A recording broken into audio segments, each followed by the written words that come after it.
Are you ready for another ruler in the Rule-a-thon? Let's do the log cabin trim tool from Creative Grid. This is the 8-inch log cabin trim tool. It makes a super cool block like this, and yes, beginner sewist, you can make it too.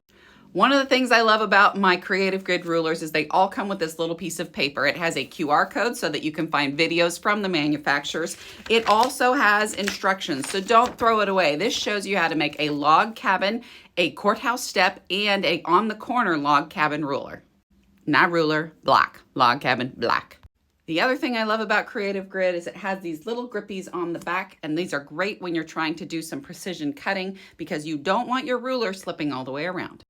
A log cabin is a great little block. It looks like you did a lot of work, but let me tell you, with this ruler, you really didn't. Let's get started.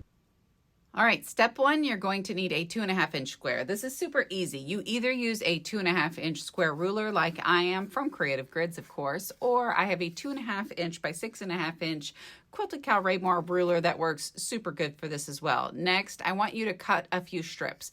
The first one is really the same size as the first block. It's 2.5 by 2.5, but you don't have to cut it all exact. Just get them together, sew them together, then iron it, then press it open, and then you're just going to take your little ruler and trim off that excess. As you go along, this is just the key. You just keep trimming off excess, putting on new strips, and putting it all together. Next, take that little bit longer piece. You're going to line it up with the other two pieces. Now, if these were fabrics with print, you'd put them pretty side to pretty side. They're solid, so it doesn't really matter. Once you get it all together, rinse, wash, repeat. Do a little press, open it up, press again, and then you are going to trim it so that it is all even together. Now, you really don't have to do too much trimming if you do this normally, but I had to do a lot of trimming. You can use scraps to do this project. You just want to have dark ones and light ones. So I'm using the dark green and I'm using the tan to make this kind of stand out one-on-one. So I put the second strip on, and now I'm going to put the final fourth strip on this project. So all I'm doing is lining it up just like that. It doesn't really matter that that other side isn't trimmed. I'm going to stitch it in place, and then I'm going to trim it up just so we can get going here. So once I've got it all together, I get to use the trim tool. The trim tool has 3 steps. Step 1, step 2, step 3. We are going to use that first square and square it up in the middle and trim around the edges of the ruler, or edges of the block, really.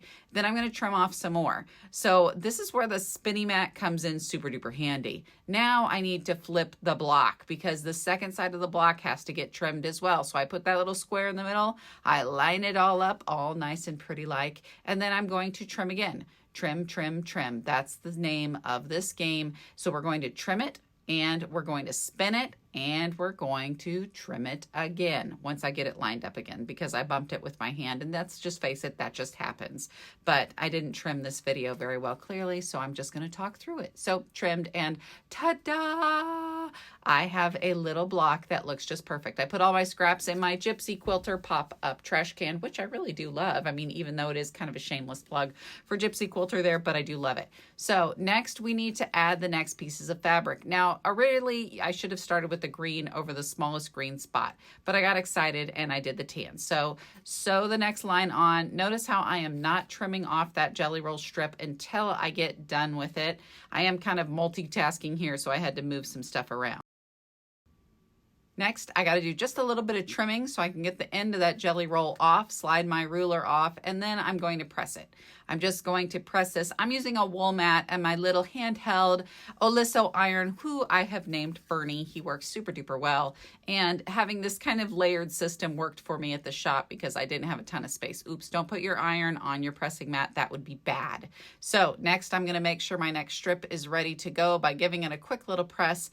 Then I'm going to lay it right there on the top. Oops, I decided I needed some flatter because I couldn't get that little piece out.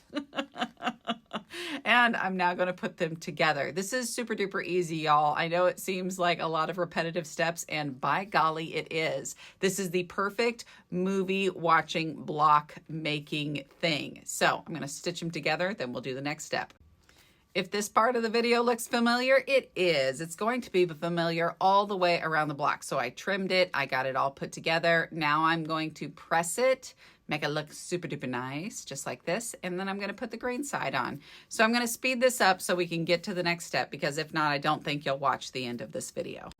All right, I sewed on those last 2 steps. Now I'm going to use the ruler at the 2 section, and I'm going to trim this down all the way around. That's how this ruler works. It is super duper easy. It doesn't matter whether my blocks are the same width or not. They just need to be bigger than 1 3/4 inches. Once you get that 3rd layer on, you are going to give it a good press. Go to number 3. You have made 1, 2, and 3, and now you're in the middle.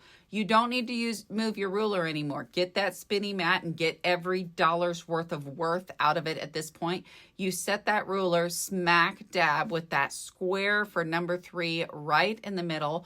Hold it in place, and then you are going to trim all the way around. This is actually a little hard because you don't have the ruler go all the way to the edge, so you kind of got to move it a little bit so that you get it to the right space and trim it. And it will look fantastic. I promise you it's going to look fantastic. So using this ruler, you can create some really cool blocks. And if you do them in the right way with the right colors, you can put them together to make a super cool block. So what I did here is I put the 2 greens on the outside on one side, and I put the 2 grays on the outside of the other side. And I'm just going to keep going until it's done. So email us today and get yourself a 8-inch log cabin trim tool. We also have a 10-inch and a 12-inch, which also has a 6-inch in it. This is a great tool. I will just tell you, I'm having so much fun putting these blocks together. If you've ever wondered about quilts that you could make and watch a movie, it's a log cabin quilt. So email us, get you a Creative Grids log cabin trim tool. I guarantee you're gonna love it.